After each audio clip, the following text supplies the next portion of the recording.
Section 9.2 is called linear regression. And our objective with this lesson is we want to find the equation of a regression line, and we want to predict y values using a regression equation.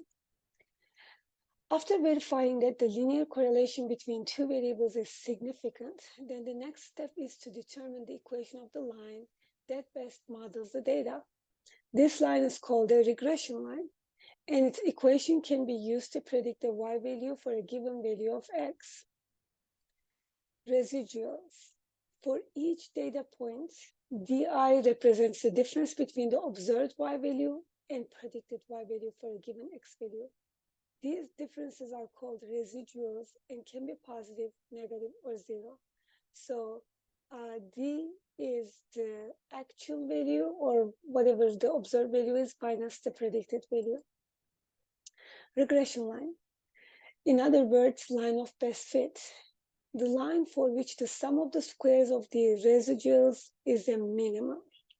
The equation of a regression line for an independent variable x and dependent variable is y hat is equal to mx plus b. So y hat here predicted y value for a given x value, so it's not the actual y value, therefore we call it y hat.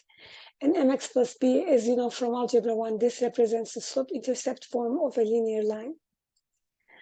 The equation of a regression line. The equation of a regression line for an independent variable x and dependent variable y hat is equal to mx plus b, where y hat is the predicted value for a given value of x. And the slope and the y-intercept will be calculated using these two equations, where y bar is the mean of the y values in the data set, and x bar is the mean of the x values, and n is the number of pairs of the data. The regression line always passes through the point x and y.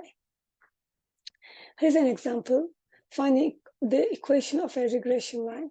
So we have the GDP numbers here and carbon dioxide emissions. Question is, can you find the equation of the regression line for the gross domestic products and carbon dioxide emissions data? So if you follow the steps, recall that there is a significant linear correlation between this from the previous presentation, and n is equal to 10 here. If you add all your x values, this is the number you get. If you add all of your y values, this is your number you get. We got these numbers before. We had an example on the previous slide. And this is the sum of x times y values. This is the sum of x squared. Now you can use these values to calculate the slope of the regression line. But most of the times, we just use technology to get our slope and the y-intercept of our data set. And then the y-intercept b can be calculated using by y bar minus m times x bar. And using this will be the y-intercept of the regression line. So if you put your m and y-intercept together, this is the equation for y hat. To sketch this regression line, first choose two x values between the least and greatest x value in the data set. Next, calculate the corresponding y values using the regression equation. Draw a line through the points, and then notice that the line passes through the point is these two numbers. Using technology to do all this, so if you enter the data set to Minitab or TI-84 or TI-84 Plus or Excel, you will see the slope. And look at on Excel, the command is slope, and then you just define the range of your data on each column, and it gives you the slope of your line. And then the y-intercept, the command is intercept, and then you can find the y-intercept of your line, and this will be it. And then the last objective for this lesson is predicting the y values using the regression equations. The regression equation for the gross domestic products in trillions of dollars and carbon dioxide emissions in millions of metric tons, data is y hat is equal to this equation.